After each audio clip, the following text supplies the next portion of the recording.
more than my eyes can see, more than what people could ever give me. I love you, Jesus. More than the promises you've made me, more than my prayer requests, more than the gifts and anointing on my life. I love you, Lord, and I love you more than what I'm asking for. Lord, I love you more than what I'm asking for.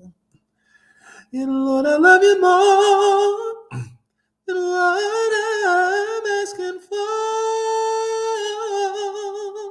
Lord, I love you more than what I'm asking for. For you are more than I can imagine. You're more than I've ever needed. You're exceedingly abundantly above all I can ask or ever think. You're more than I could imagine. You're more than I've ever needed. You're exceedingly abundantly above all I can ask or ever think, and I love you more than what I'm asking for. Lord, I love you more than what I'm asking for. And Jesus, I love you more than what I'm asking for. And God, I love you more than what I'm asking for.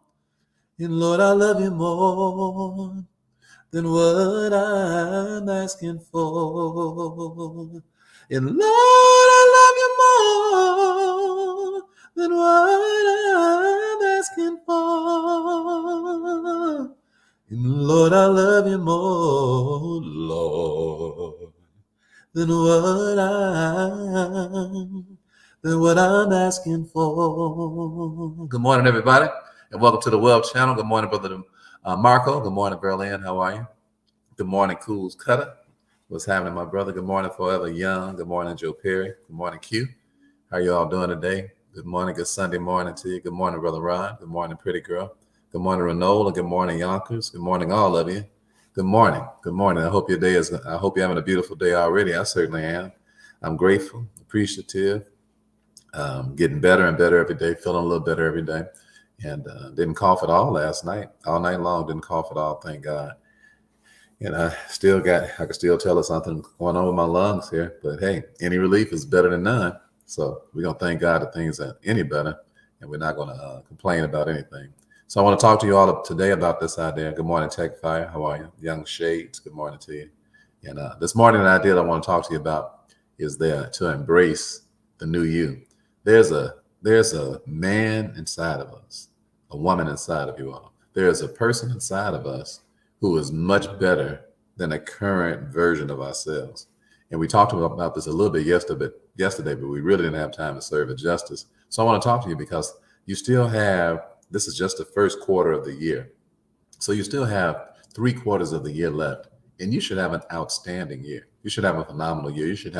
This should be the best year of your life. And it will be if you make your focus on, listen, the me that I'm looking at right now in the mirror today, my goal is to make sure that person dissipates. I don't want to see the same person tomorrow, and I certainly don't want to see the same person next week. And Lord have mercy, I don't want to see the same person next month. I don't want to look the way that I look currently. Are you picking up what I'm putting down? If we take this attitude, then we will see something emerge. That's amazing. Look at the word emerge. The word emerge means to move out of or away from something, to come into view. In other words, to come forth. It's like Lazarus when he came out the grave. Excuse me. He didn't just come out the grave. He emerged out the grave.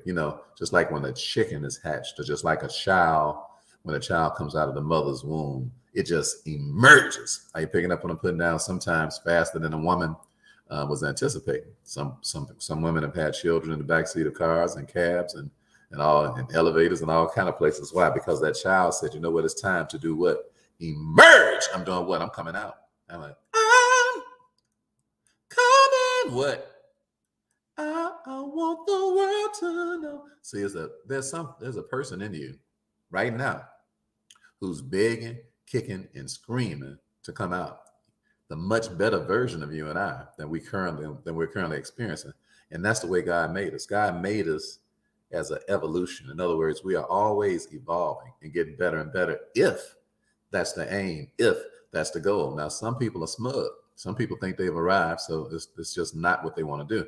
But I stopped by here to tell you this morning that there's a you inside of you that you have not met yet. All right? And that you inside of you is ready to emerge and come to the forefront and show you who you really are and who you really capable of being. I'm talking about there's a you inside of you. And I want you to understand this. There's nobody that can block this person from coming out but you. Are you listening to me? Nobody can block the best version of me but me.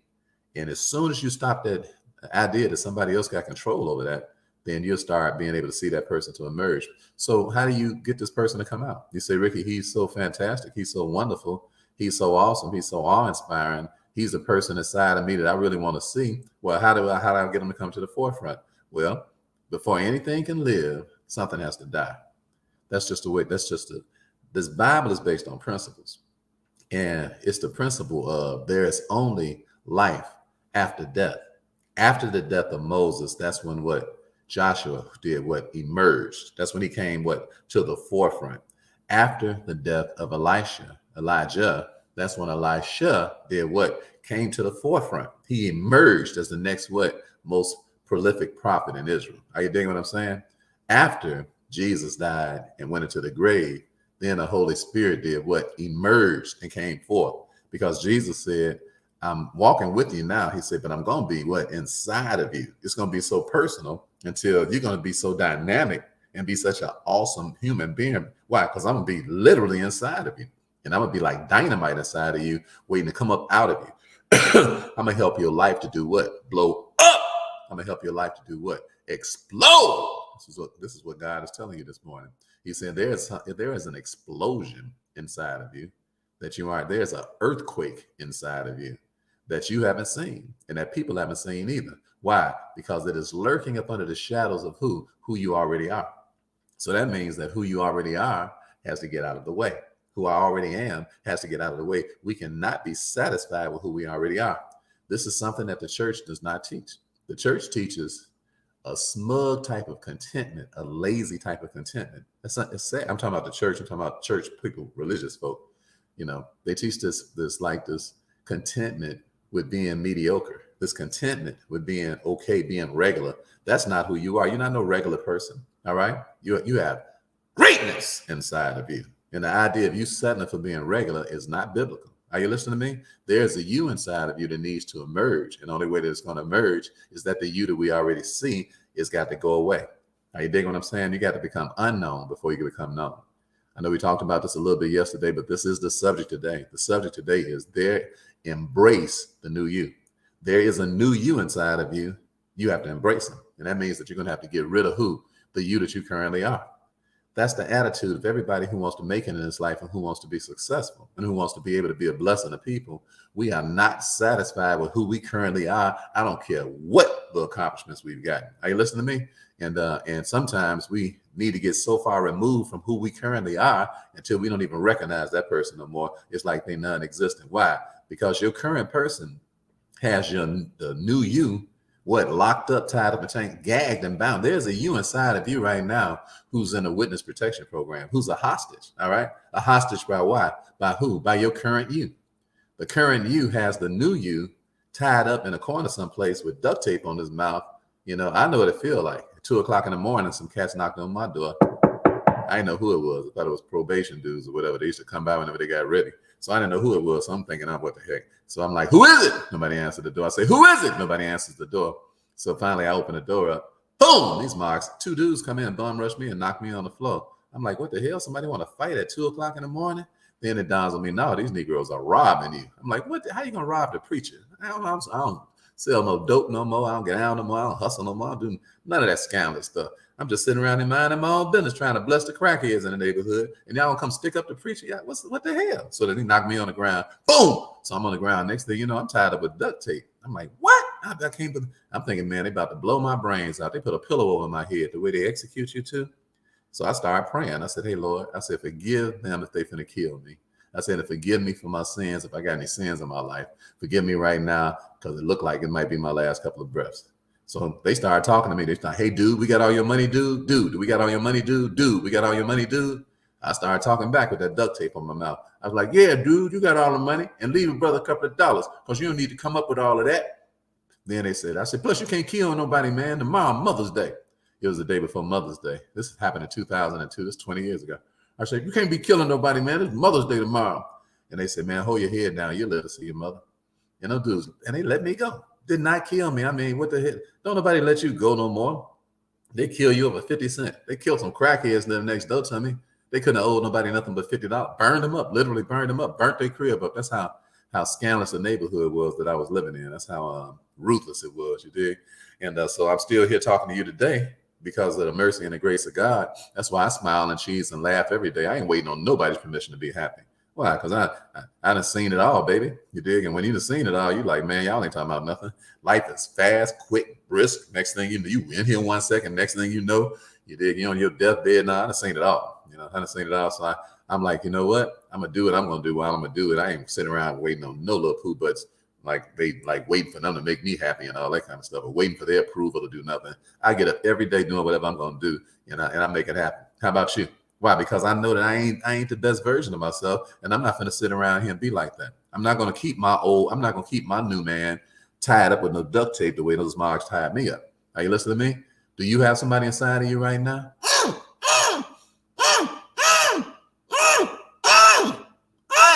trying to come out, and then somebody come along and give you a word, and you read the Bible, and it start trying to let that new man out, but you know that flesh don't like it. You know, your flesh crazy just like mine. So every time that new man want to escape, you know, he trying to get what? He trying to get that old you, that old smug me and stuff. It tries to suppress him. All right, so I'm gonna teach you some lessons today about how to let the new you come out, because there's a you inside of you that you need to embrace, that you fighting right now and kicking and screaming. That's because that's the only way you can be mediocre. How are you going to be a mediocre person with the spirit of the living God inside of you? You can't help but be an outstanding, amazing accomplisher with the very presence of God inside of you. The only way that you can't be doing things at a high level is because that person is being suppressed. That spirit inside of you, what that God-given gift, talent, all that brewing, all that greatness, all that giganticness inside of you. Are you listening to me? You got to stick him up. The only way that he could stay laying dormant is you got to put a pistol to his head, tie him up, put him in the corner of some doggone place, and tell him, hush! Don't you try to come up out of here. Are you picking up what I'm putting down? So when you get good ideas to come to your mind, when you get great words to come to your mind, when people come around you who are inspiring, when the word of God itself tell you what you ought to be doing, you have to suppress that new man to come out in order for him to stay hidden inside of you. You have to ignore everything that somebody's telling you, all the goodness that's around you, all the motivation that's around you, all the inspiration that's around you, all the greatness that God brings into your life. You have to ignore it.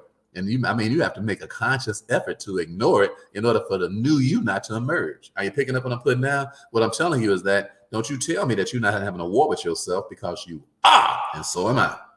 So am I. So am I. Hey, so am I.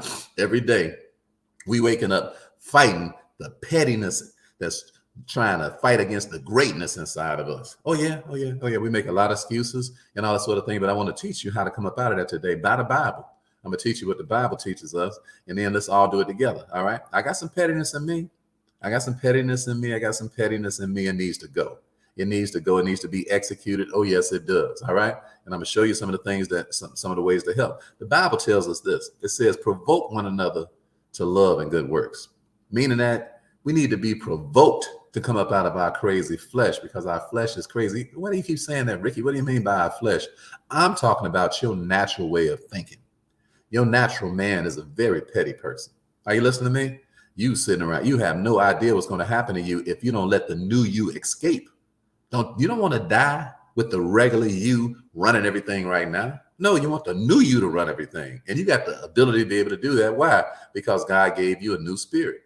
What the question is what are you doing with him?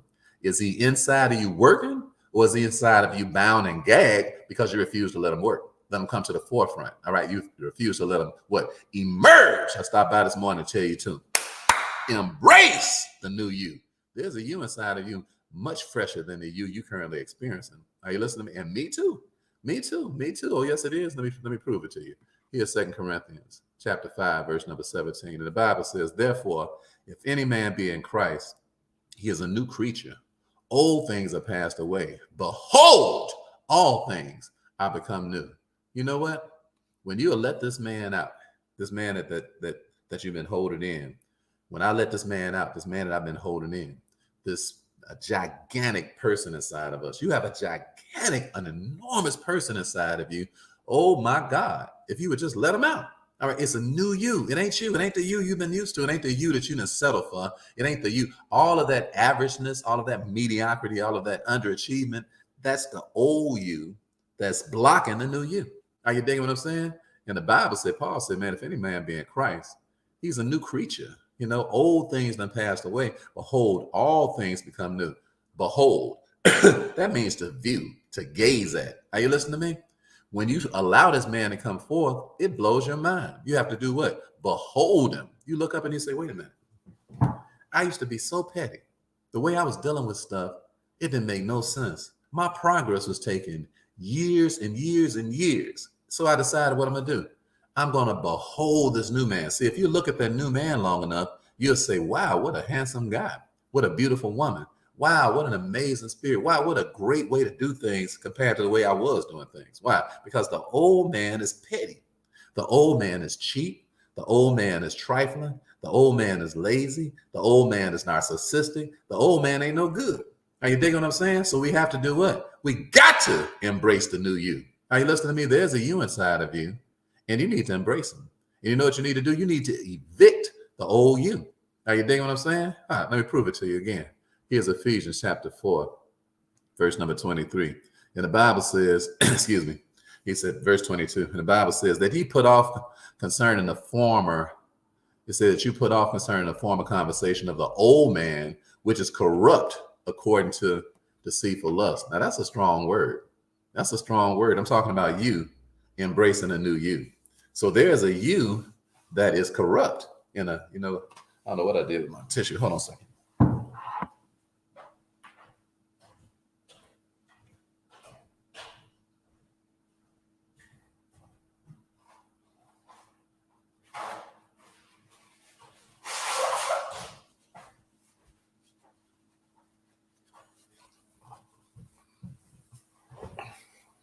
So there's a you inside of you and a me inside of me that's straight up corrupt. Hey, good morning, educated OG, and good morning, DeWine, and good morning, Winford as well. And good morning, Million Man Marl. Good morning, and Asalo. Good morning, and Talk to Dopes. Good morning to you, and Edgy G. Good morning to you as well. So there's a me inside of me and a you inside of you, which is absolutely positively corrupt. Are you listening to me? That's why the Bible says you got to take them off. Put them off. Why? Because that's the person that wants to run your life. Are you listening to me? You got to tell that old you're not running my life no more. You know what? You're not running my life no more. You're too doggone petty. I'm not going to think like you. I'm not going to behave like you. I'm not going to do what you want to do. I'm tired of you bossing me around. All right? That's what you got to tell your old you. So your old you is a slave driver. Are you listening to me? He's extremely petty. He's a slave driver. All he does is bring up the side of things that'll have you take the lowest road.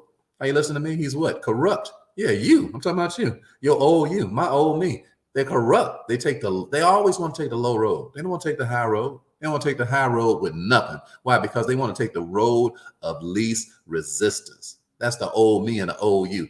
Ain't nobody no baller and no shot caller who takes the road of least resistance. Are you listening to me?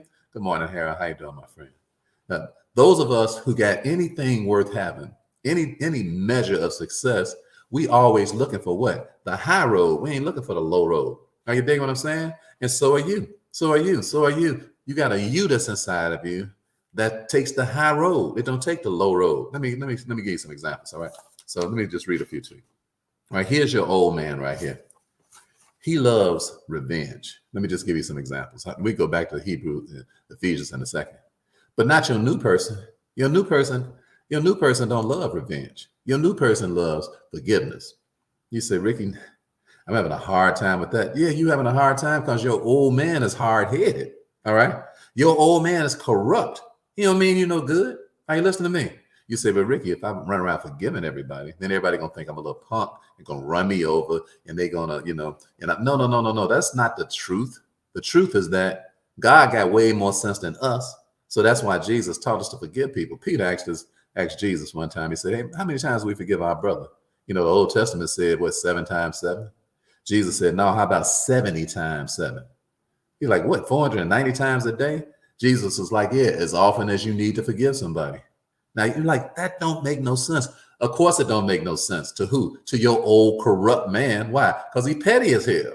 So anything that's going to stretch you, anything that's going to cost you something, anything that you're going to have to pay the price for, anything that's expensive, anything that's sustainable, anything that's worthwhile, your old man don't like it because he like the way of least resistance. He don't like the way of most resistance. That's not your old man. That's not how you think. He's like, hey man, if somebody do something wrong to you, get your baby powder out and pimp slap them back to Africa. Anybody do something wrong to you, man, don't you be no fool. Don't you be no idiot. This is your old man. You know how it is. You know how it is. You ever been in a situation where the person is talking crazy to you, disrespecting you, and you got the new man is so good inside of you, until while they talking, you able to take it without retaliating. And then you ever get away and walk away, and then you get real mad after you thought about how nice you were. You're like, I should have did. No, you should have done exactly what you did. Why? Because your new man stepped in and said, you know what? They talking crazy right now. They being disrespectful right now. But put that baby powder up. Don't be pimp slapping nobody. All right? Put that baby powder up and ignore that stuff. All right? Why? Because when somebody says something to you, that's the stimuli. The response is down here. There's space in between, and how you handle the space in between the stimuli and the response is the difference between you being a baller and a shot caller or being a little peon. Why? Because there are plenty of people today who, when the stimuli came up, they snapped before they can, instead of just waiting and being patient down here and taking a high road, they snapped. And then they did something impulsively, and now they got 20 years, 30 years, 40 years, life or dead. You dig what I'm saying? Why? Because they, after that revenge, you know how these little young boys are today? You give a look, these little young punks running around here today act like little girls, ain't got no patience whatsoever, that they think on my mama this and on my mama that and all that sort of thing. That's because y'all done help raise these little idiots running around here thinking they tough. These little punks ain't. I tell all these little boys, you ain't tough because you got a pistol. You're a punk. You don't even know how to box. All right. You ain't never even had a fight in your life. You're a little sissy running around with these guns and stuff like that. And you get mad way too doggone fast. Are you listening to me? That's your old man. That's the you that wants the way of least resistance. You just proud and arrogant and act like ain't nobody say nothing to you that you don't like. In a minute, somebody say something to you that you don't like, you get way over the edge and grab a pistol like this ain't no rap video. You nincompoop. You take a pistol out and go shoot somebody, they dead forever. They're going to think not coming back. It's over with forever. Y'all better talk to these young boys. You better teach them, especially you men. You better teach these young cats, look, put them pistols up and stop acting like a little sissy poo butt, all right? And when somebody says something to you that you don't like, learn how to behave like a kingdom man. You ain't no kingdom man, little sissy running around here acting angry about everything. You a man. Man, we don't get mad about stuff that fast. We don't get mad about stuff that quick. The Bible says that love is not easily offended. We not sensitive like that. We can take it. Now you dig what I'm saying? Y'all would have never lasted growing up with us. We used to sit up and talk about each other's mama all night long. It's just cracking jokes and mama jokes on people and stuff like that. But it was just fun. We just acted silly because we all loved and respected each other's mother. That's why we crack mother jokes, because we knew the man didn't mean nothing by it, because he come by and eat some of my mama's food. Are you dig what I'm saying? Y'all ain't been about to eat none of y'all mama's food, you young boys. You ain't even visiting each other. Y'all don't even know each other. You dig what I'm saying? On my mama this and on my mama that. Y'all better stop that little ghetto nonsense just saying the first thing you heard somebody else with their pants sag and say. And you better get a mind of your own. Take this video and send it to all your young boys and tell them what Uncle Rick said. Tell them to tighten up their backstroke and cut this little sissy stuff out. Run around here with these guns because you got to put on a new man. And a new man is a man of character, a man of integrity, a man of patience, a man that can take something, a man that can tolerate things, a man that'll let little stuff go. Why? Because we're too busy looking at the big picture. We ain't looking at that little stuff. The little stuff don't bother us. We ignore that stuff. Are you picking up what I'm putting down? Stimuli up here, responses way down here. Act like you the grown man you are and stop acting like a little 7-year-old getting mad about stuff so quick and then train these young boys and these young women too, because they violent as hell too. So train them and let them know, hey, y'all better cut it out. Are you listening to me? Because you're a new person. You're not that. Let your new person have his way. Tell that old person, look, you are a demon. All right? You are corrupt. You know, you evil as hell. You mean-spirited. I'm not going to let you run my life.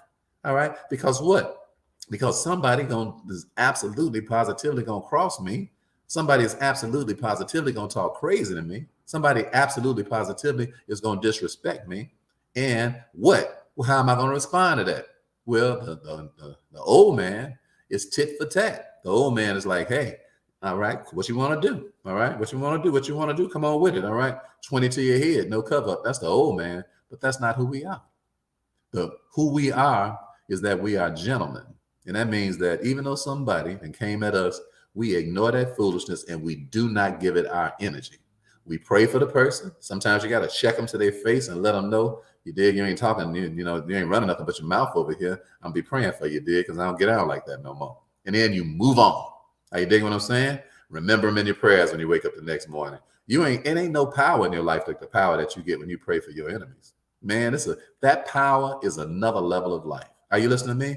And that's what God is looking for out of you, my king and my queen. That's the way he expects you to behave. He don't expect you to be running around acting like no 12-year-old tit for tat with folk. You got to learn how to ignore some people if you're going to be a multimillionaire, if you're going to be a successful person, if you're going to pass a legacy to your kids, you're going to have to learn how to ignore some folk who ain't got good sense. The Bible said if you answer a fool in his folly, all they're going to do is increase his foolishness. Are you listening to me? And then you'll end up in the middle of all of that because when a person talking crazy, it don't even dignify an answer. Are you listening to me? Why? You ain't got to have the last word with folk. Are you listening to me?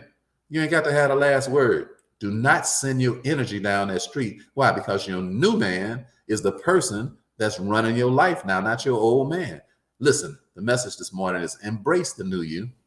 There's a new you. There's a new you. The results of the new you are so spectacular, potentially, if you ever met them. All right? Good morning, Dr. Lynch. God bless you. Tell Mama I said hi. Excuse me.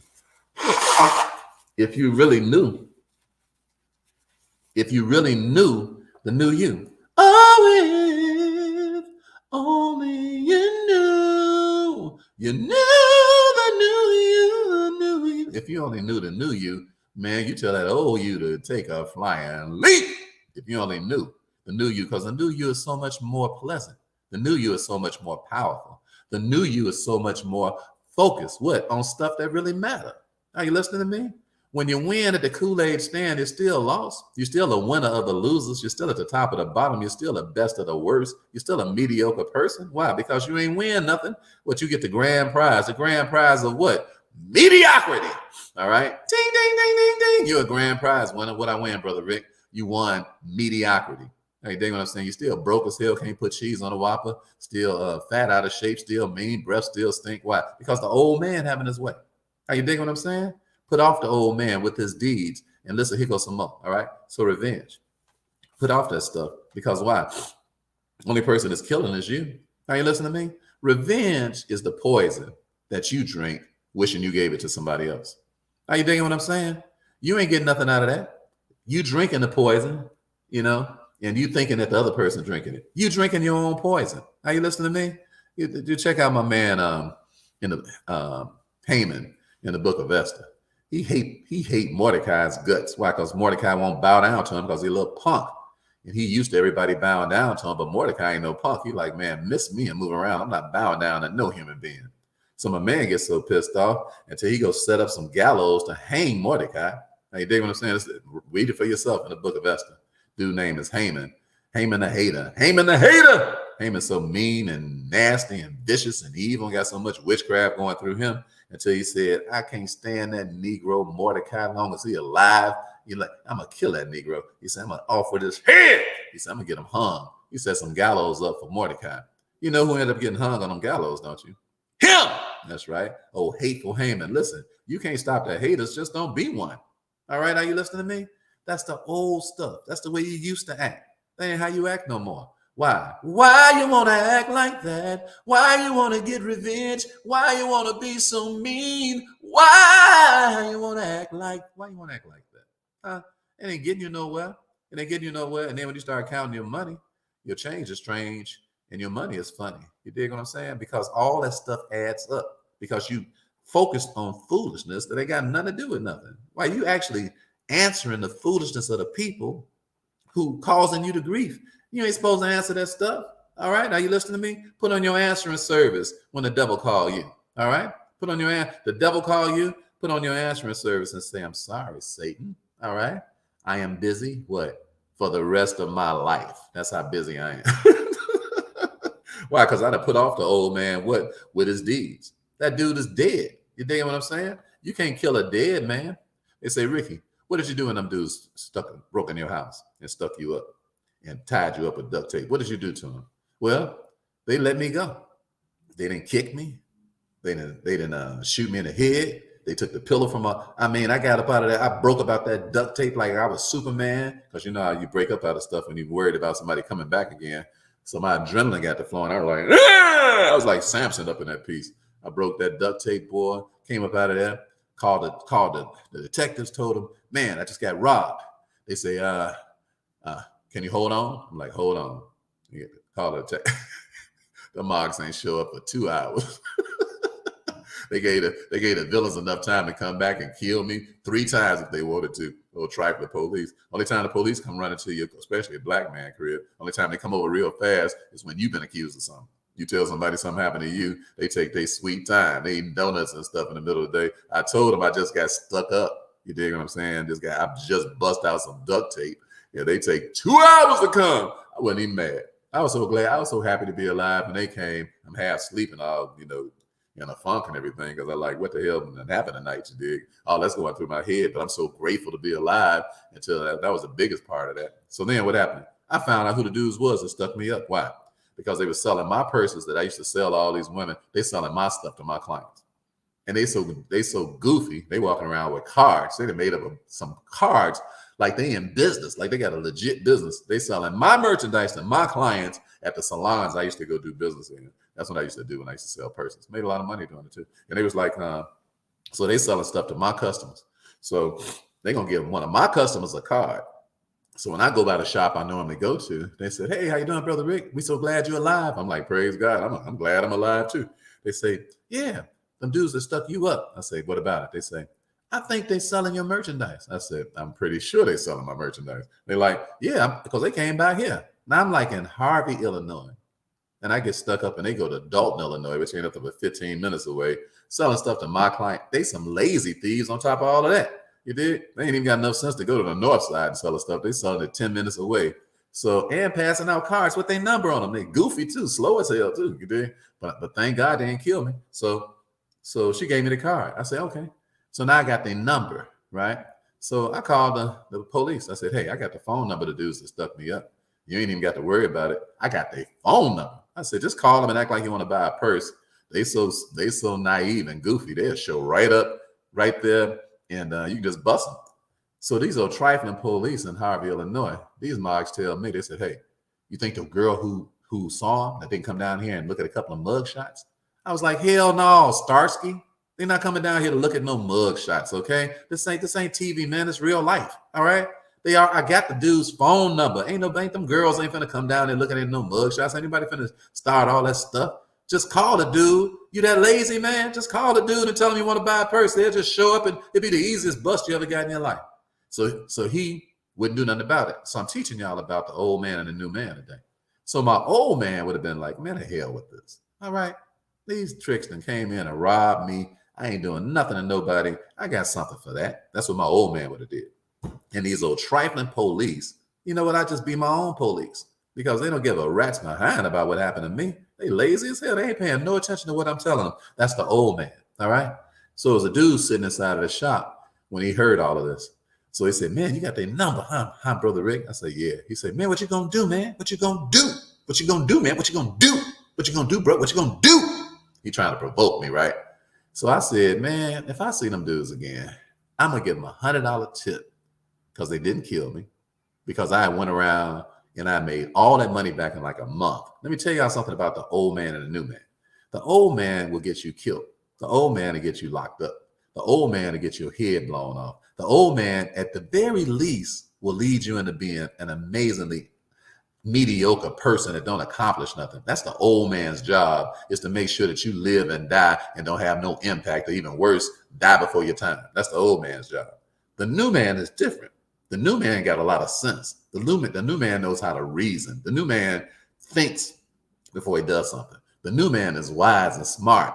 That's the part inside of you that God wants to see you bring out today. That's why he brought you here to listen to this message, because there's some person inside of you that needs to emerge that right now he on the back burner. Are you listening to me? But I was like, man, they said, what you going to do to them cats, Rick? I said, I'm going to give them $100 tip, and I'm going to see if they want to come to church Sunday if I see them again. So now the same dude who's trying to provoke me to go do something, take matters into my own hands, he's like, man, he said, that's cold-blooded, Rick. He's like, that make a lot of sense. I was like, yeah, because I'm not listening to you. And I'm not listening to the devil. And I'm definitely not listening to my old man, because my old man got his ideas about how to handle all this too. All right. I said, but I'm not going to let the old man I'm not going to let him have his way. Why? Because I'm a new person. And I got a new person inside of me. And I want that person to do what? Continue to emerge. And that's what I stopped by here this morning to talk to you about. Embrace the new you. There's a new you inside of you. And because that new you don't want to get no revenge, that don't mean you're a punk. It means you're wise. It means that you got courage. It means that you got power. And it means that God is going to do amazing things in your life because you refuse to get your own revenge. Are you listening to me? That's the first thing that I want to talk about, because some of y'all still mad talking about stuff from 20, 30, 40, 50 years ago, and you are sick in the head. All right? You got a serious disease. Are you listening to me? You messed up. And until you get rid of that foolishness, you ain't going to be able to put cheese on a Whopper. Are you digging what I'm saying? What's going on, Malik? How you doing? Are you listening to what I'm saying? Are you listening to what I'm saying? Let that stuff go. All right. Help yourself out. Get rid of your high blood pressure. Get rid of your all this tightness in your chest, and unleash your tight butt cheeks and get rid of that fake self-righteous spirit. Are you listening to me? That's an old person. That old person is dominating your life because your new man who wants to emerge, you got him tied up with duct tape, just like the Marks tied me up. And he's in the anals of your belly trying to come out. He's like, let me out. Why? Because I want to bless your life. Why? Because I want to make you large. Why? Because I want to make you huge. Why? There's a largeness inside of you, and the smallness that's holding them down has got to go. Are you picking up what I'm putting down? Let's talk about some more stuff. All right. The old you is a very accusatory person, but the new you is very inspiring. Let's talk about that for a second. You mean what I mean by that, Brother Ricky? The old you is a very sarcastic person. Wow. Somebody say something, and immediately before the old you even think, your wisecracking. Are you digging what I'm saying? You're wisecracking and you're speaking out of turn. The Bible says, keep thou foot when you come to the house of God, and be more willing to listen than to get a sacrifice of a fool. Why? Because when you get ready to say something, it's going to be contrary to the Bible, because that's your old you talking. So it's always got some smart stuff to say, always got some cynical stuff to say. And then just go outright and start accusing folks. Now, the Bible says that the devil is an accuser of the brethren night and day. And people, when they petty, they major in accusations. They always saying that this, what he probably mean is this, or what's really going on is that. The lazy-minded person, the accusatory person, is a person that lives on presumptions and assumptions. They assume this happened. They assume that happened. They don't get the facts about nothing. Why? Because the petty way out is always to size up everything without doing any investigation of anything, and then just running off at the jibs before you even know what you're talking about. All right? That's the way the petty mind is. The petty mind is a lazy mind, and it accuses people. Why? Because it's the easiest thing to do.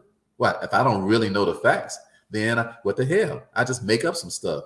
Or what I just say the first thing I heard somebody else say? Why? Because you're a sucker. That's why. And you're messing around with that old spirit. It's that old spirit inside of you that's got you talking so doggone much. Are you listening to me? A fool is known by his multitude of words. All right.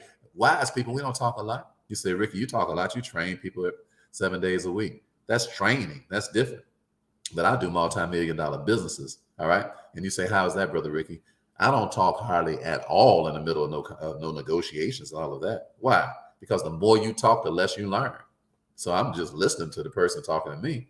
And then I'll ask them a few questions. And then once it's over with, I say, okay, so do you want me to help you? And they say, yeah, I want some help. Okay, so this is what I recommend you do. And then you do it if you want to do it or not. Why? Because it ain't no stress in that kind of life. Are you listening to me? I ain't trying to coerce nobody into doing nothing. Because the only time somebody going to do something that's in their best interest is when they want to. And people do things for one reason and one reason only, because they want to. You can't force nobody to do nothing. So get out of that business. Get out of the business of accusing people. Get out of the business of sizing folk up. Get out of that business because you almost always wrong. Every time you start that stuff, your judgment is so messed up. That's the old you. The old you is always prejudging matters because the old you is a lazy, lame mug. The old you is. The old you don't want to find out what's really going on because that requires work and it requires love because you need love to actually find out what's going on with people for the point of healing them. Y'all make sure y'all tune in tomorrow when I teach you the lesson that the idea is to heal. All right? Are you listening to me? The idea is to heal. Brother Vic said that my attackers accept the invitation. I never got a chance to give him that invitation, brother Vic. So, so that's a whole nother story that God blessed me to be able to meet. And one of these guys, I got a chance to meet one of these guys again. He didn't know I knew who he was. And I did talk to him about Jesus. Now that you mentioned that, Vic. All right. So what's my point though? My point is that there's a high road to take and that you should be an inspiring person. There is an inspirer inside of you. The only problem is that the accuser in you got them locked up. Are you listening to me? There's a new person inside of you that wants to emerge, that wants to inspire the entire globe. There's a part in you that wants to actually say things to people that's going to bless them and lift them up. But there's another, the old part of you that's used to wisecracking, being sarcastic, and accusing folk of stuff. So that side of you, he don't know until that person is moved out the way, then a new person can't come up. Are you listening to me? Everything inside of us that's blocking all the greatness inside of us has to be removed. Are you digging what I'm saying? You can't put on clothes while you got on clothes. You got to take off stuff first to put on the new. Out with the old and in with the new. Are you listening to me? So you have to put that stuff off. It's just like you never see an apple until you see the seed go into the ground and die. Excuse me. Okay? A seed can never change until it goes into the ground and dies. It can't become an apple until it sacrifices itself. Are you picking up what I'm putting down? You have some apples in you. The problem is that your seed ain't being planted. Are you digging what I'm saying? You ain't embracing the new you because you don't like the process. All right? I know you don't. Don't nobody flesh like the process of becoming great. But becoming great is what's important, not your flesh. Are you listening to me? Your flesh is not important. My flesh ain't important either. What am I talking about? What do you mean with that flesh stuff, Rick? I'm talking about your old way of doing stuff. It's not important. Okay? What's important are results. Are you listening to me? And the only way you'll get favorable results, mammoth results, amazing results, is something got to die, baby. All right? There's got to be some funerals around here. You got some feelings talking about, man, Brother Rick, you hurt my feelings right now. Good. Because your feelings, not only do your feelings need to be hurt, your feelings need to be shot in the head and killed. And mine too. Why? Because we got some feelings trying to kill us. You don't run around doing what you feel like doing. I'm talking about the only reason people do things because they feel like it. I'm talking about you got to change the way you feel. All right? Because you feel like pimp slapping somebody when they do something to you. You feel like getting even with people when they do something to you.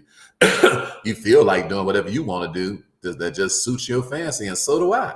Hey, man, what the hell? We're going to run around here doing things based on our feelings. Our feelings are fickle as hell. Ain't no way in the world you're going to have a successful life doing that. You're going to be bipolar. You're gonna be doing this 1 second, doing that another second. No, you gotta do things based on rules and regulations, baby. All right, based on the law, based on the Bible, based on these scriptures. And in order to be able to do that, you have to willingly let the greatness in you emerge, because there's a man inside of you who is capable of all you need to do. Right? Where is he? Where is he in the crib right now? Let me out! Let me out! Let me out! There's a new you inside of you, and I want you to let him out. There's a new you inside of you, and he is spectacular. She is spectacular. You just haven't met him yet. Why? Because they've been suppressed. They've been in a witness protection program. They've been a hostage inside of you. All of these days, they are inside of you already. You just ain't let them out. Why? Because God put them inside of you. Because God gave you good and perfect gifts. So don't you talk about, don't you act like God is short, because God ain't. All right, let's move on to the next thing. All right, so learn how to be inspiring. Your words. Learn how to say words that are inspiring to people. All right, that's the new you. Let me tell you what's going to happen. Your words, when your words bless the person in front of you, they come right back and bless you. Are you listening to me? Your words are like a boomerang. Good morning, Queen. How you doing? Shantae just went to church. I'm coughing and gagging, so I don't want to be in church today because I'm coughing and gagging. And it's cold in that church, and it makes me sicker. So I say, you just go ahead on, enjoy yourself, baby. All right? You go ahead on, pumpkin. You go ahead on, beautiful. Enjoy yourself today, sweetheart. You know, you ain't back here yet. See, those are words. That stuff charged the person up sitting next to you. But you know what it does to you? It charged you up even more than it charged the person that you gave the words to. Why? Because it brings out the best in you. So you sitting around there holding out on your words, holding out on your compliments, holding out on your inspiration, holding out on the kind of thing that would really bless a person, because you're thinking that you're going to lose something. No, all you're doing is just letting a new person in you emerge. There's a new person inside of you, and they are begging and kicking and screaming to come out of you. Are you listening to me? And when you speak words of life into other people's life, you start releasing the door of your new person. The you that you need to allow to come out, that wants to come out of you right now. There's a you inside of you begging and kicking and screaming, wants to come out. And one of the ways of releasing him is with your words. Are you listening to me? Your words to who? Your words to others around you. Most people, unfortunately, don't even know how to compliment another person. Now listen to me. I'm not talking about that BS stroking. I'm not talking about that. I ain't talking about you stroking somebody because you want something. I'm not saying that, because that's of the devil too. I ain't talking about that. I'm talking about your genuine concern about the person around you, knowing that when you say this to them, they're gonna light up like a Christmas tree. Knowing that, you know what, one thing Shantae does a lot. I say, babe, I say, that was beautiful what you just did right there. That was ingenious. She act like she didn't hear me. She said, what was that? She does that all the time. I ain't slow. I got enough sense to know she just want to hear me say it again. So I don't get no attitude because she want to hear it again. I just realize that that helps her a lot. So if it's going to build her up, then I say it again. Matter of fact, I say it again and put some mustard on top of what I just got through saying. Why? Because I ain't lost nothing because I gave her 2 compliments in a row and made the second one even better than the last one. Why? Because that's the person inside me, the new me, that wants to come up and take the old sarcastic me and sling them in the garbage. Are you digging what I'm saying? So every time I get a chance to compliment Shantae, or anybody else for that matter, it just opens up the new me more. How about you? How about you? How about you? When the last time you woke up and just gave a litany of blessings to folk around you? I'm talking about with your mouth. When is the last time you did that? When's the last time you woke up and you just, when I wake up in the morning, it's just my instincts, because of this new man, you know, who's taking over more every day. Oh, I ain't nowhere near where I want to be. No. That's why I'm teaching y'all this lesson today, so I can teach myself some of it too. All right. Because I think I'm about a 2 on the scale of 1 to 10 on letting that new man have his way. I think I'm working my way up. I think I'm about a 2 right now, working my way up. I definitely don't think I done arrived. But I sure wake up in the morning saying, man, who am I going to bless? Who am I send some money to? And who can I send some accolades to? Who can I send something to? Hey, good morning, brother. Just called to tell you I love you today. Hey, man, you are the bomb. You're going to have a phenomenal day today. You know, let your day, God bless your day today. Hey, run out and don't take no prisoners, baby. It's on and cracking. And you know what that does? it sends a jolt of lightning bolt of energy into you. Are you listening to me? Why? Because your new man taking over. Are you listening to me? Your new man taking over. Your new man is taking over. Your old man is getting out the way, and your new man is taking over. Why? Because your new man is full of love and compliments. Are you listening to me? What's that, Black Stars?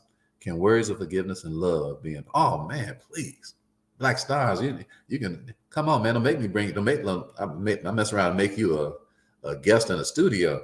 Can words of forgiveness and love be empowering? It's the most empowering thing in the world. It ain't nothing stronger than love. Love is stronger than death. All right, are you hearing me?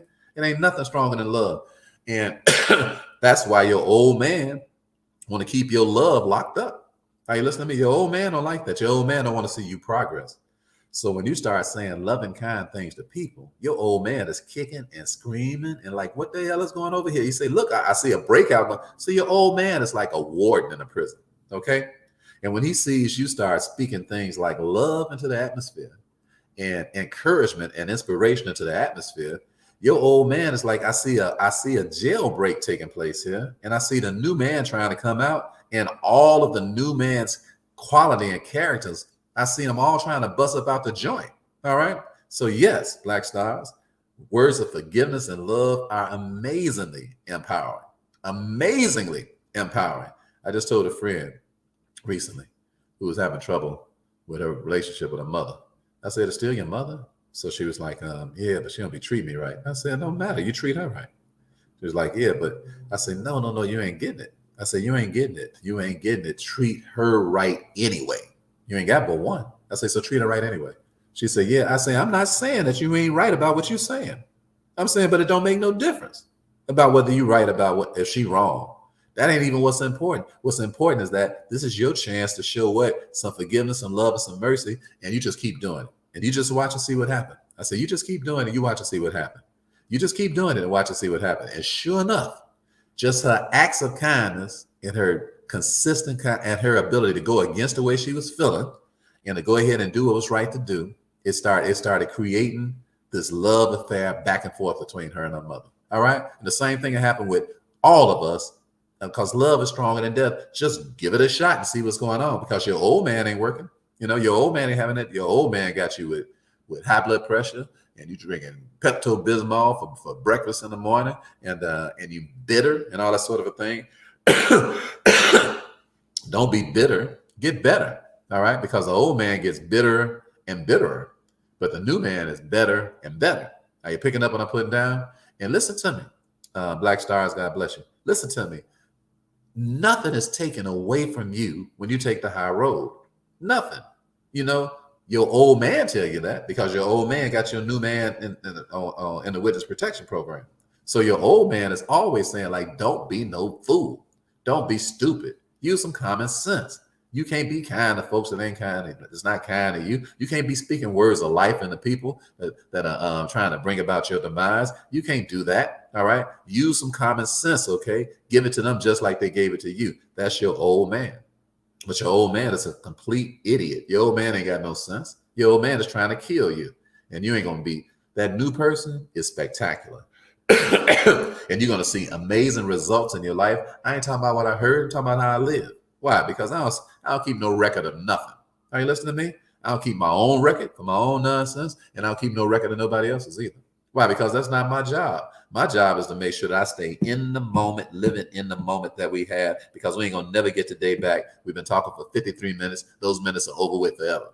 Are you listening to me? You better start living right now, baby. Why? Because your new person wants to emerge, and they are kicking and screaming inside of you. Come on, let me run down a couple of more things real quick. All right. The old man is anxious. Anxious what? To go nowhere. I'm telling you right now, your old person, they are so adamant about doing stuff that don't even mean nothing, and frantic to do it too.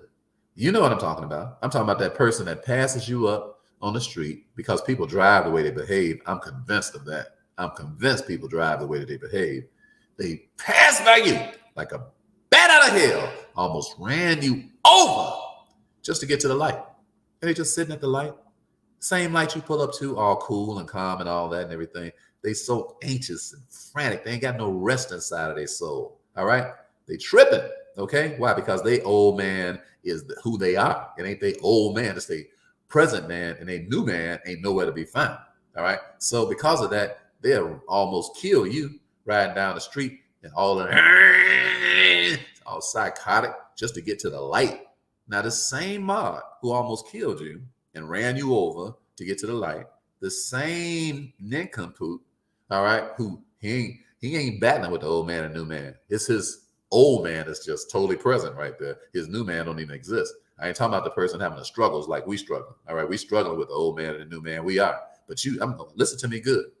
You know your old man is dominating when you ride somebody off the road, get to the corner, be sitting there, and then go home and watch TV for 8 hours straight. Go home and scroll on the phone for 8 hours straight. Go home. All the books in your career, if you got any books, ain't been read for the last 30 years. Why? Because you are anxious to go nowhere. All dressed up with nowhere to go. In a hurry to do nothing. That's the old man. So when you take them off, what do? You become patiently aggressive. All right? So you got a new man inside of you who wants to, a person that's trying to emerge out of you who is amazingly patient. What? But amazingly aggressive at the same time. You say, so what do you mean by that, Brother Ricky? Well, the Bible says the thoughts of the diligent tend only to plenteousness, but to everybody that is hasty, only to want. Proverbs 21:5. What does that mean? That means that we ain't never in a hurry because we always in a hurry. You say, what are you talking about, Brother Ricky? What I'm saying is that we always do everything in advance because we're patient enough to plan for what it is that we're getting ready to do, and then we execute it. So when the next person is frantic and in a hurry behind the 8 ball trying to do everything at the last second, that's not how we live. That's why I'm never in a hurry to go anywhere because I always got everything planned out. How about you? How about you? That's your new man. Your new man is telling you to plan what you're going to do and stop running around here guessing and hoping and wishing things work out. Excuse me. Because that's not the Bible. That's not biblical. That's not the way God is a very meticulous God, an amazing planner, a tremendous creator, an innovator, and is always thinking ahead because he's God and he gave you that power inside of you. To do what? To think ahead and create everything ahead of time. Are you digging what I'm saying? My daughter was trying to get mama to a surprise birthday party. Shantae's and our daughter, 3. So this is Shantae's mother. So she wanted to get her to the party, without her knowing what was going on. So, excuse me. So she wanted to get her to the party without her knowing what was going on. So the party was Friday. So she said, Mama, I'm going to pick you up, and I want you to come to the party, this party that we're having for another friend, and you need to come inside and so you can see their cake. So Shantae's mother, Mama Barbara, she's like, okay. She's saying you need to dress up with some leopard too. Some kind of way she got to dress up with some leopard on. So all of this is because what? She planned out everything meticulously. I'm talking about the new man. You say, Dad, Rick, you teaching your daughter how to lie to your mother-in-law. Call it whatever you want to call it. All right. Bottom line is that we get her to the party. Okay. So she goes for it. So she gets to the party. We all got all the lights out. It's a bunch of us inside of there. And she walks in the door. Boom! Surprise! Man, you should have seen the look on Mama's face. 75 years old. So a 75th birthday party. So it was so beautiful. It was like some stuff out of a movie. It was as beautiful as it get. All the grandkids, great grandkids dancing around and stuff. Mama just enjoying herself, having a great time. Me and her got a little stepping on because she's smooth with the stepping and stuff. We just had a beautiful time. What's my point? My point is that it had to be planned out, patiently planned out. Are you listening to me? And when you patiently plan everything out, the amazing things in your life that take place are mind-boggling. You'll look up and you'll make so much progress because you are patiently planning out what you're doing. And because now you got a game plan. Frantic people ain't got no game plan. They do what? They always reacting to everything. Are you listening to me? That's the old man. The old man says, look, man, I just want what I want when I want it, how I want it right now. So the old man don't never want to plan for nothing. Why? Because the old man lazy as hell. That's why. Because he don't want to plan. He just want things to come to him because the old man feel entitled. That's why the Bible says you got to take him off because he is a corrupt person. All right. He's a nickel slick manipulator is who he is. Your old person is. It ain't no good. That's why they get mad so easy and all that, because they want their way all the time. They don't want to, they feel entitled, think they got something coming on just on GP. But don't nobody owe you nothing. That ain't real life. That is not real life. In real life, you got to work for everything you get. Are you listening to me? And you got to be glad and appreciative to have the time and the ability to be able to pre-plan what it is you're getting ready to do, so that things on the other end will work out what? Spectacularly. We had a spectacular party. It wasn't no okay party. It wasn't no all right party. It was spectacular. Why? Because Bree, my daughter, Shantae, they planned that stuff. They had that stuff together. Are you listening to me? Together. We ain't anxious for nothing. Why? Because we plan what we're going to do. Are you hearing what I'm saying? That's the new person in you that wants to come out of you will kick that old person to the curb that was doing things what? Haphazardly and always in a hurry to do nothing. Are you listening to me? Your new person will make you patiently read books. All right? Your old person ain't going to read nothing. Why? Because your old person wants the results of the book without reading it. I'm telling you, your old person is corrupt. That's why God told you to kick him to the curb. There's a new you inside of you that wants to read a good 12 books this year. There's a new you inside of you that wants to study the lives and come to the webinars and to the seminars and to the great places of the great people around the world. There's a new person inside of you who wants to become much more intelligent. That there's a new person inside of you who is much more intelligent than the person that's currently reigning in your life. You just have to let him come up. And then when that person comes up, he'll be glad to read, glad to study, glad to handle everything. Why? Because he's a very patient person, but a very aggressive person. Write it down. Patiently aggressive. You'll be a baller and a shot caller for the rest of your life if you learn how to become patiently aggressive. And your new person inside of you, they are. They are very patient and they are very aggressive. And they'll have you going for the best of the best. You'll start living first class, baby. Are you listening to me? When you're aggressive and you patient, you live first class with everything. I'm telling you, when me and Myron Golden pulled up to that on our way to Puerto Rico, and we pulled up to that gate, I got to thinking about growing up in the projects. I got to thinking about eating mayonnaise sandwiches. I got to thinking about being tied up in my own crib with duct tape on my mouth. I got to thinking about living around crackheads and hoes and pimps and hustlers. I got all that stuff started coming across my mind, the way I grew up and all the stuff I've seen in my life and all the dumb mistakes I've made, all the things I've seen happen around me. And when he pulled up to that gate and that gate opened up, I said, brother, that's a long way from there to here. I said, that's a long way from there to here. How did it take place? It took place because I became patiently aggressive. Are you listening to me? When I met Myron Golden, I went to 10 of his challenges. He has a challenge called Make More Offers Challenge to teach you how to be able to create these challenges that we do and to teach you how to be able to communicate at real high levels. And he is a masterful genius. I highly recommend that all of you take his challenge, Make More Offers Challenge by Myron Golden. So what I learned, but before I met Myron, I was already a patiently aggressive person. Why? Because my new man has taught me how to be patiently aggressive. What I mean by patiently aggressive, I took 10 of his classes, of his challenges, and I joined his inner circle. So we say, why you take 10 of his classes? Because I was being aggressive. I want to learn from the best how to be the best. And I know that I didn't learn it the first time or the second time or the third time. So I was what? Patient.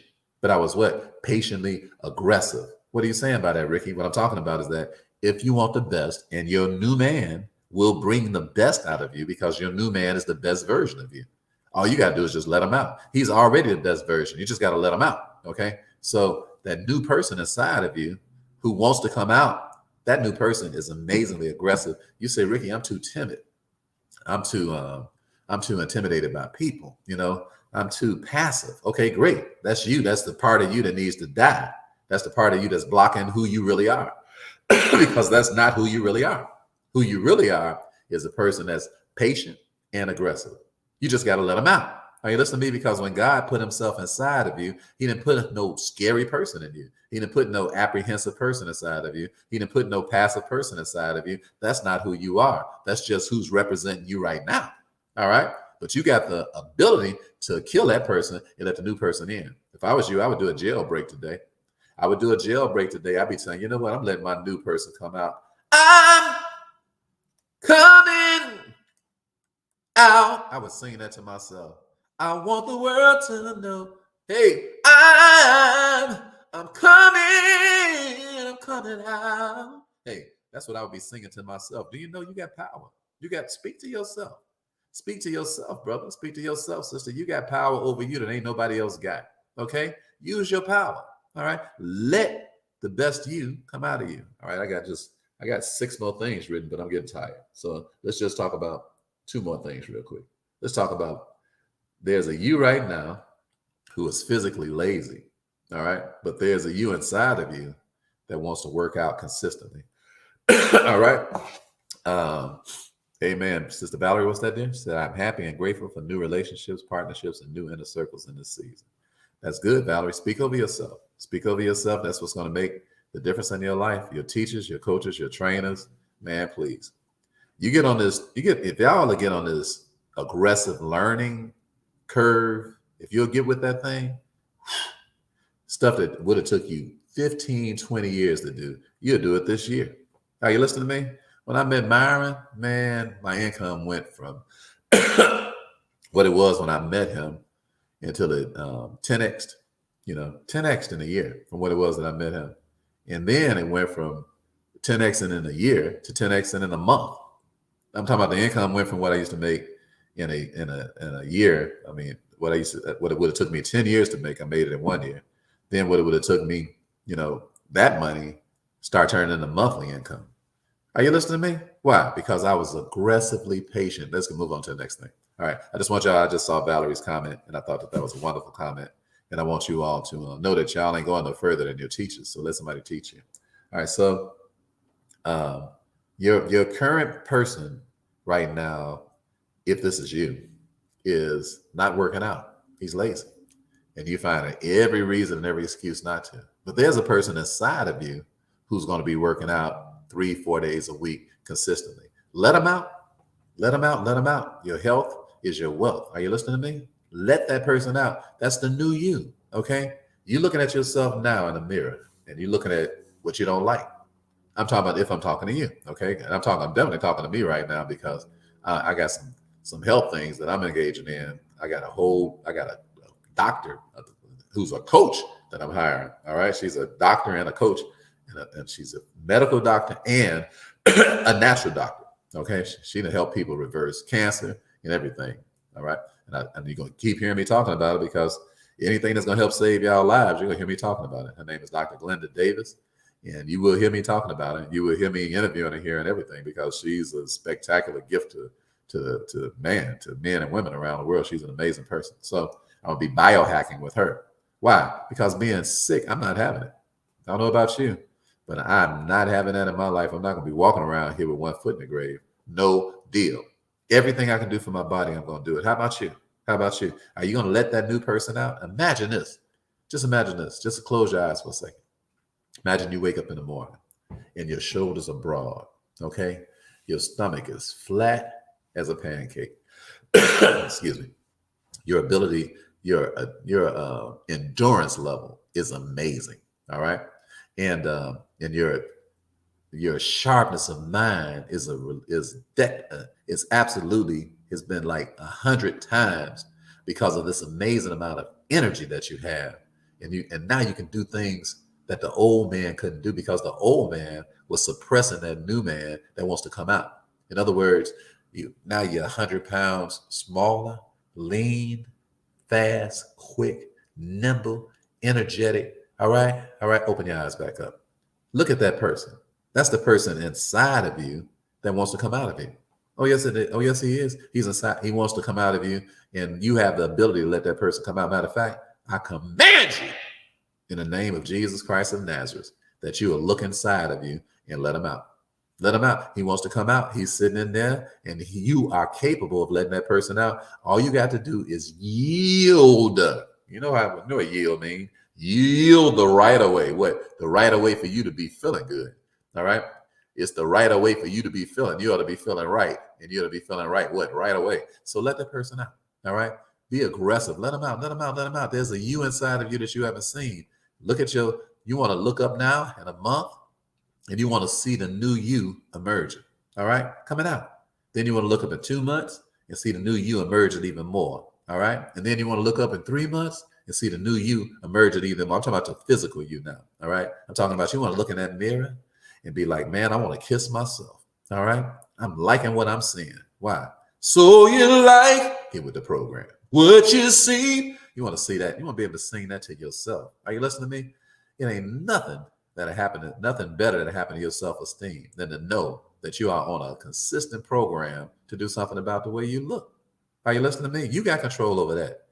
Anybody else got control over that? You control that to the maximum amount that you can. You say, Brother Ricky, man, I'm in a wheelchair and I'm in I'm a paraplegic. I can't even move, brother. I just be listening to you. Well, God bless you. We just gonna pray for you that God will heal you and give you a touch and bring you out of that thing, because he's able to heal a paraplegic. He's able to heal anybody. He's able to heal any man, any woman on the face of the earth. And we believe that by faith. But what I'm telling you all who can move around and you got the ability to move around, you ought to think about that person right now who wish they could. They wish they could get up out of their wheelchair. They wish they could just be able to lift their hands back up. When Christopher Reeves, the guy that used to play Superman, when he had an accident and fell off his horse, he died a paraplegic. He said, man, I used to be able to lift my body weight easily. He said, now I got to fight just to be able to lift my hand. I got to do all my concentration in the world just to lift my hand up enough, just to lift it up off of the table, and he died like that. He died a paraplegic. What's my point? My point is that if you can move around right now and you got the ability to be able to get up and to touch your toes and to do some jumping jacks and to be able to go to the gym and to be able to get on the bike and all that sort of a thing, let your new man take over. All right. And you should do it out of gratitude. Be grateful. Be like, you know what, Lord, that could be me. I'm going to the gym when I get through talking to you all. Going to the gym, get on the machines and do my I'm gonna do my thing. I'm gonna go to the gym and do my thing. And thank God, I got a bad left knee. It swells a little bit when I work out, but it's still on. Okay. So I'm gonna figure out what to do to get the inflammation out of my knee too and keep working out. If it hurt a little bit to work out, take the pain, take it. Discipline yourself so you can become the best version of you. You can't spend no time with your kids sleep. You can't spend no time with your kids huffing and puffing. You dig what I'm saying? You need some energy to be able to raise them doggone kids. All right, listen to me. And you got the ability, you got the right to that. And it's a person inside of you. I'm telling you, there's a Denzel inside of you, brothers. When you come out, you'll be like, there's a Halle Berry inside of you, sisters. When you come out, you'll be like, I do make it do what it do, baby. All right. There's a person inside of you that wants to emerge. Hey, listen to me. That's the whole message today. Embrace the new you. All right. Embrace the new you. I got one more point. Yeah, we got to get out of here. All right. This is my last thing I want to talk about. There's a creator inside of you. And this creator wants to come out. This is the new you. There's a creator inside of you. There's a creator inside of you. You've been singing other people's songs. It's time for you to start writing your own. All right. You've been singing other people's songs that the whole world is hearing. Now it's time for people to hear your song, for the whole world to hear yours. Are you listening to me? There's a difference between you doing other people's stuff and you creating your own stuff. And that's the last thing I want to talk about. I got six more categories, but we got to get out of here. So there's a you inside of you that we just haven't seen. And that you inside of you is an amazing person. And you're just going to be such a blessing to people, because these things are going to be broken because you've been listening today. And because you've been listening today and because you have the intention of doing what you've been listening to, I want you to know it's already done. Now you're going to have to put in the work. Oh yeah, you're going to have to put in the work. You're going to have to do your part. But I just want you to know, just because you are agreeing right now with becoming the best version of you, I want you to know that it is already done.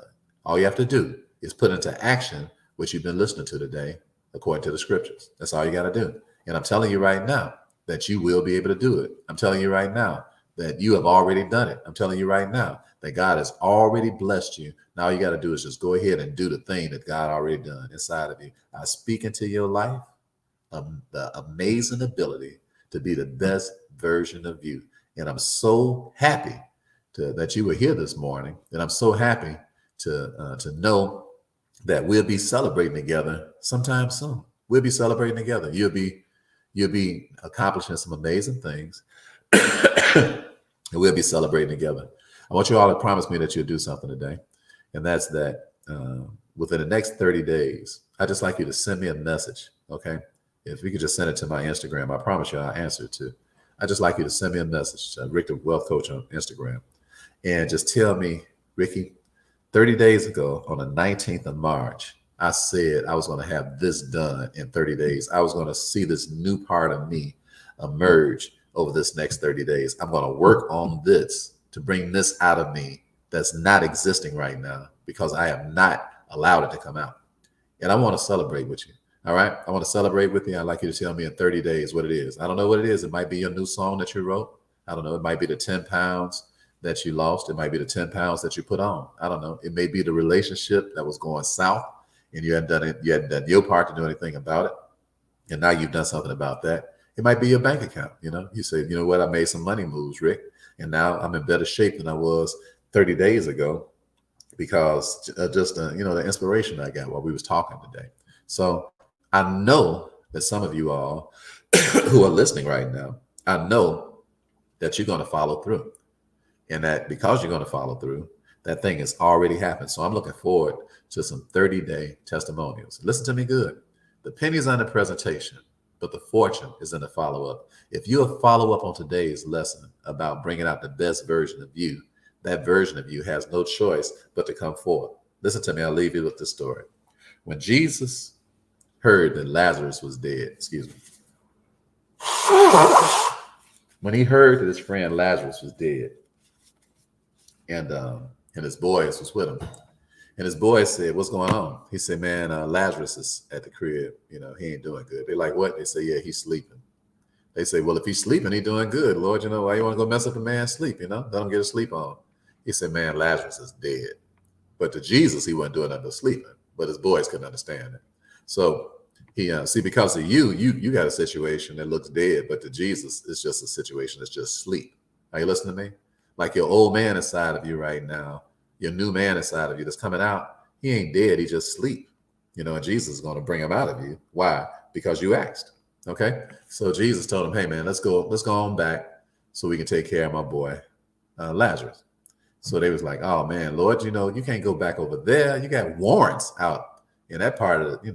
That's why we got a little and bounced up out of there because you got warrants." So Jesus is like, "Man, don't worry about that. We're going back and we're going to take care of this business." So Thomas, doubting Thomas, he said, "Man, let's go back so we can die with him." So Thomas is his boy. Thomas don't think they're coming back alive. I love Thomas because anytime you tell me I'm finna go ride with you, even though I know we about to die, I know you the kind of brother I want in my camp. So Thomas is a bad man. He said, "Man, we're gonna go die with Jesus." So they get back, and Jesus and Mary and Martha, they come run out to Jesus like, "Hey man, if you had been here, our brother wouldn't have died." So Jesus said, "Baby, don't worry about that. Your brother gonna live again." And she said, "Yeah, we know, Lord. Then the last day on, resurrection day and all of that, we know our brother gonna live again." He was like, "Baby, you don't understand. I am the resurrection." And she like, "Huh?" He said, "I'm the resurrection, girlfriend. I am the resurrection. You're talking to the resurrection. You ain't talking to no small fry over here. If I tell your brother finna live again, I'm talking about he finna live again right now, the next few minutes, as soon as we get up here on this hill. All right, now let's go." So they get over there. Jesus said, "Man," he started crying because his heart was broken, and people said he was crying because of, all the unbelief with the people and all of that. Yeah, that might have been true. But the Bible said that Jesus has suffered and that he is not a high priest who cannot be touched with the feelings of our infirmities. The man was crying because he was sad. Jesus wasn't no Teflon guy who didn't have no emotions and all of that. You dig what I'm saying? He hurt because his brother's dead in the grave. and he is hurt by that. You dig?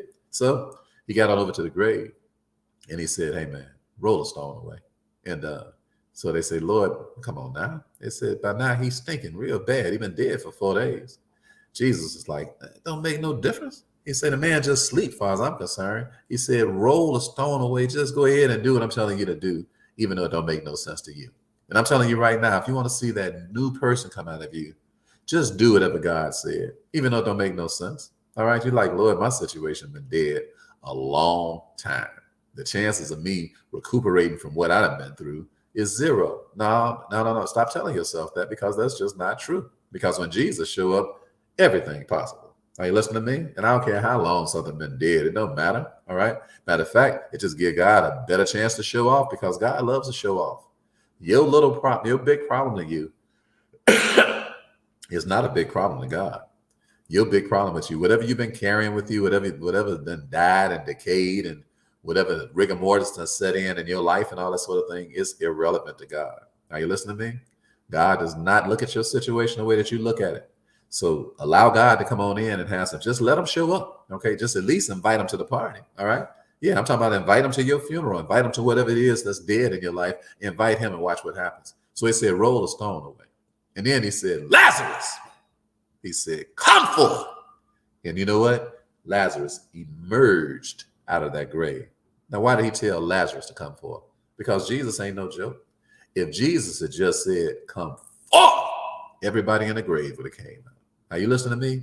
Every dead person in every grave around the entire world would have got up. You talking about the night of the living dead. You're talking about people running down the street. I ain't talking about the movies, baby. I'm talking about real life. All right. Jesus is so powerful.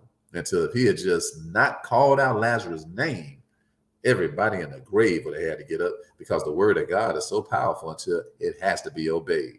Are you listening to me? If you want that new man of yours to come out, just invite God to your party and say, look, I got a dead person inside of me, but he's the person I want to come out. I'm asking you, Lord, to pull him out of me. All right. And you know what God's going to do? You know what Jesus is going to do? He's going to say, he's going to look at you. He's going to call your name. K.L. Lazarus, come forth. He's going to look at you, Harold. He's going to call your name. He's going to say, Harold, come forth. He's going to look at you, re-educated OG. And he's going to call your name. He's going to say, re-educated OG, come forth. He's going to look at you, Daniel. And he's going to say, you know what? I see that new man inside of you. Come forth. Valerie, he's going to look at you and he's going to tell you. He's going to tell that person inside of you, come forth. All you got to do is just invite Jesus to the party. That's all. Listen, don't try to do that stuff by yourself. You got a savior. All right? You got a savior. Don't try to do that stuff by yourself. Get on your knees and let him know, I got a new person inside of me. And I want him to come forth. I want this person to emerge. All right? Because they've been dead inside of me, because I've been the one that's been holding them hostage. I want them to come forth. And listen to me. One day, we're going to lay these bodies down for real, just like Lazarus did. One day, we're going to lay these bodies down for real. And I'm so glad to know that this body got to go before I can get my new one. Oh, I'm so glad to know that when I lay this body down, that it's just when they lay me in a grave, I'm so glad to know that it ain't nothing but this body. And I'm so glad to know that this body got to go into the grave before my new body can come up. I'm so glad to know. I'm talking about these bodies now, y'all. I'm past all that other stuff. I'm talking about forever now. I'm talking about forever. Ain't you glad to know that you don't die, you just multiply?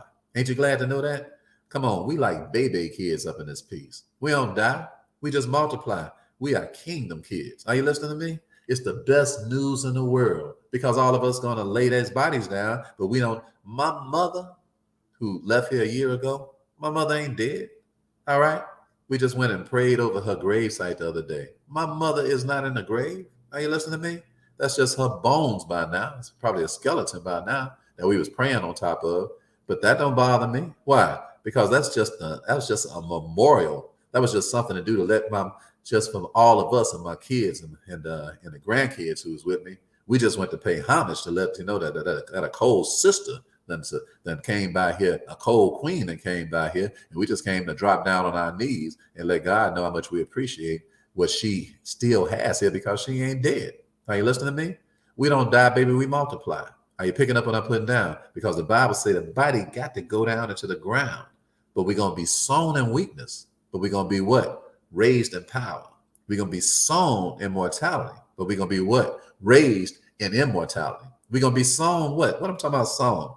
I'm talking about the body goes into the ground. That's what sowing is. We're going to be sown in corruption. In other words, you're going to the ground. Your body, rigor mortis sets into your body. It turns into bones eventually and all of that. They throw dirt on top of you. That's corruption, all right? Because from the dirt we came, and to the dirt shall we return. But it don't mean nothing because that's the body. And that body had to be put into the ground for your real body to come up. Oh, yeah, because you're going to be sown in corruption, but you're going to be raised in incorruption because we shall not all sleep, but we shall all be changed in the moment, in the twinkling of an eye. For the Lord shall descend from the heavens with a shout, and the trumpet of the Lord shall sound. And those of us who are still here, we're going to be caught up in the air with the Lord. What does that mean? That means that we don't never die. All right? If the Lord come back while you're still alive, amen, you'll be able to experience that from this side of the grave. If the Lord comes back after your body goes into the ground, then you'll just experience it from the other side of the grave. But don't get it twisted, baby. We going up. Are you picking up what I'm putting down? If anybody asks you where I'm going,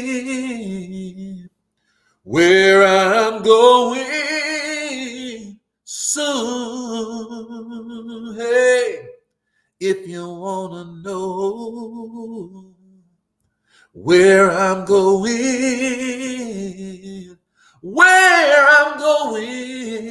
oh, soon. Tell them for me, I'm going up yonder. Said I'm going up yonder. Said I'm going up yonder to be with my Lord. Oh, I'm going up yonder. Said I'm going up yonder.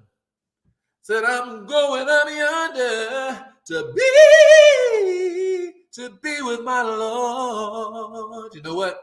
I can take the pain and the heartache they bring, the confident knowing I'll soon be gone. Hey, as God gives me grace, you know what we're going to do? To run this race. I know I see my Savior. I see him face to face. You know what? Tell him for me. Tell him for me. I'm going up yonder. Sing it, y'all. Said I'm going up yonder. Said I'm going up yonder to be with my Lord. Man, I wish I could really sing, y'all. Oh, said I'm going up yonder. That's my best version with all this cold in my voice. But ain't y'all glad about it? What's that, Sun Kisses? Yeah. He said, yes, mama is not dead. No, she ain't dead.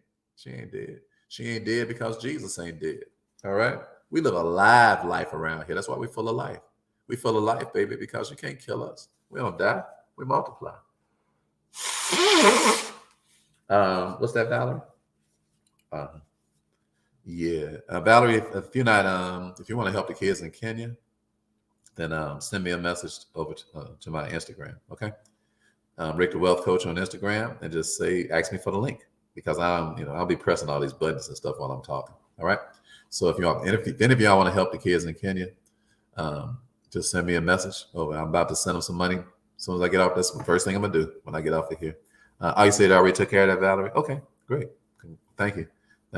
That's beautiful. So all of you all who want to help the kids in Kenya, do that. I highly recommend that y'all do that. And it says somebody send me an email for Cash App. Okay, you want my Cash App there? Because you don't need to send it to me, just send it directly to them. People Cash App me because they want a personal book from me that they want me to sign. So they send $57 to my Cash App for that. So if you all want a book, you can Cash App me for that, and I'll send you a book. And I'll sign a book for you myself, if that's what you want. Valerie, I believe me and you talked. I believe that. Yeah. If you sent something for a book, then yes, that was you and I. And whenever you get a response back from me directly, then you know that's me. Those people on Instagram who are faking like they me, that's some foreign dudes, some thieves, from overseas and stuff. All you gotta do is just call them.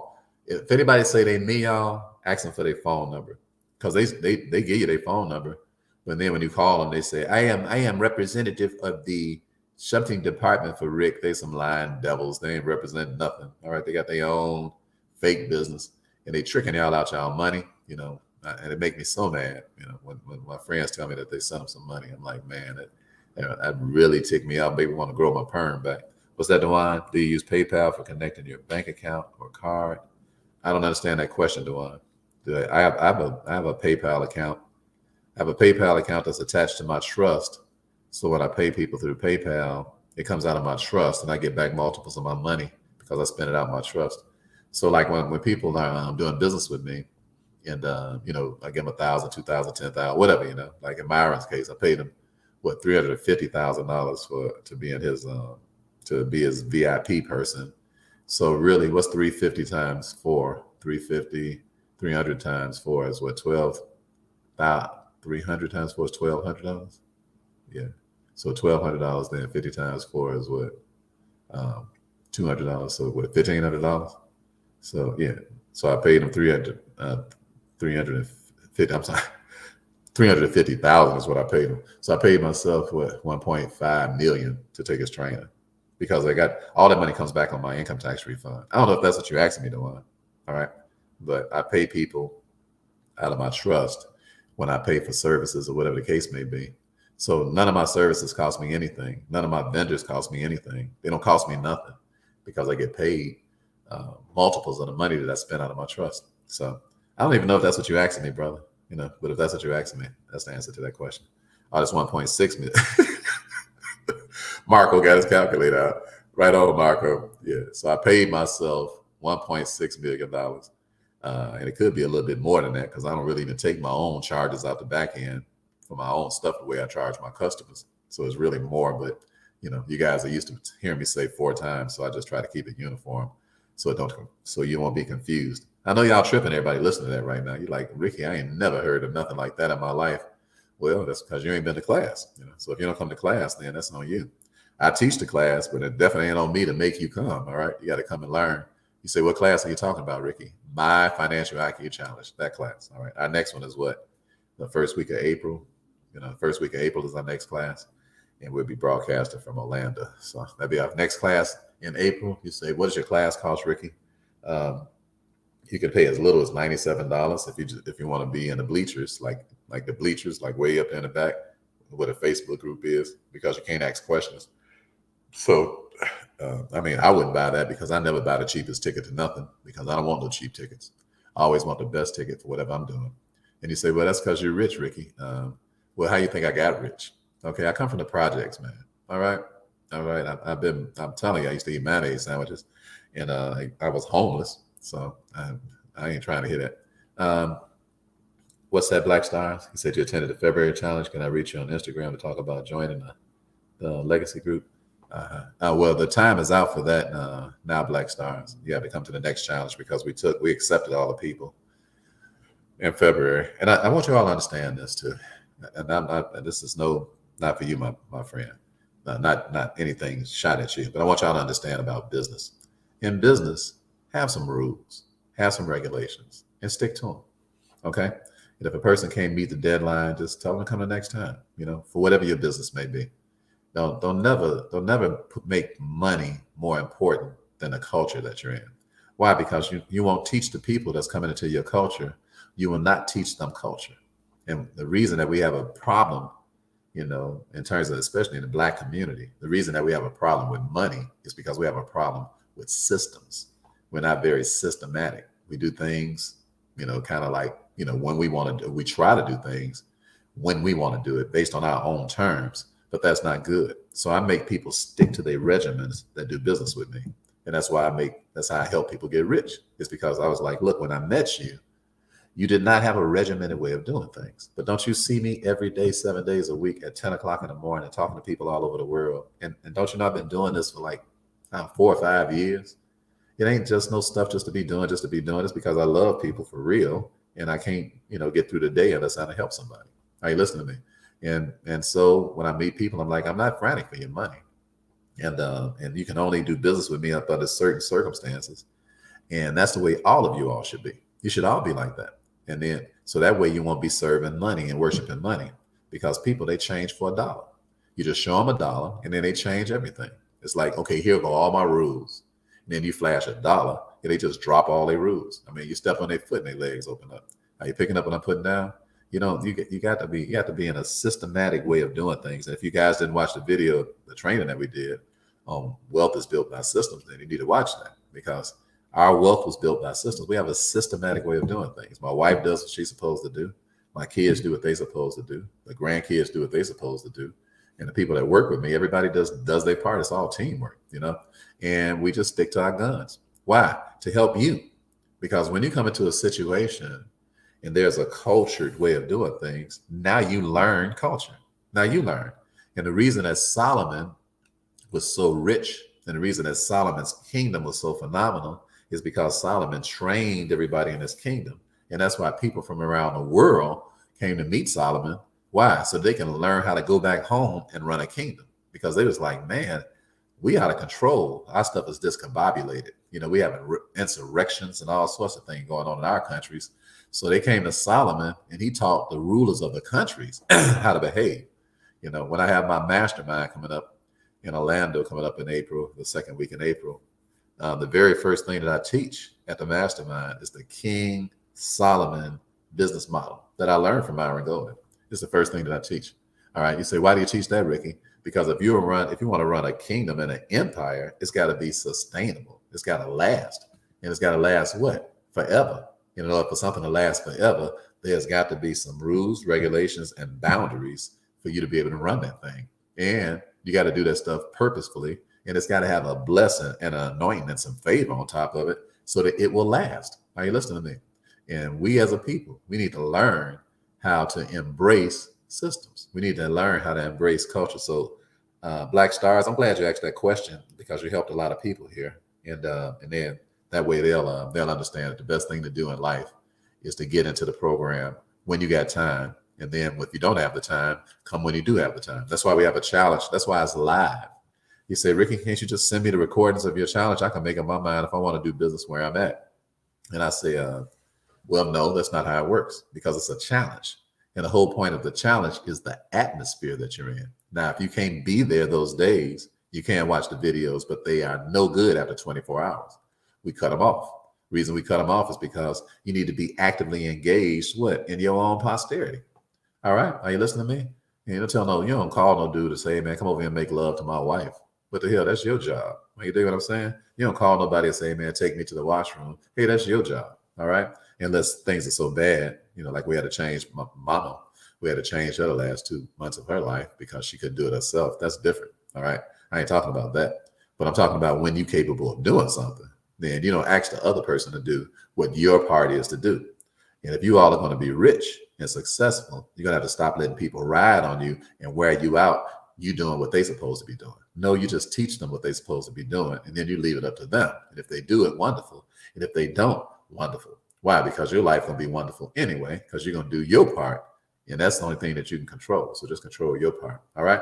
I got to get out of here. I got to go get on this machine and get me a workout in. I love you all. I'll see you tomorrow at 10 a.m. Eastern. The Lord says the same. Be blessed in the city. Be blessed in the field. And remember that stellar is as stellar does. Embrace the new you. God bless you. Enjoy your day.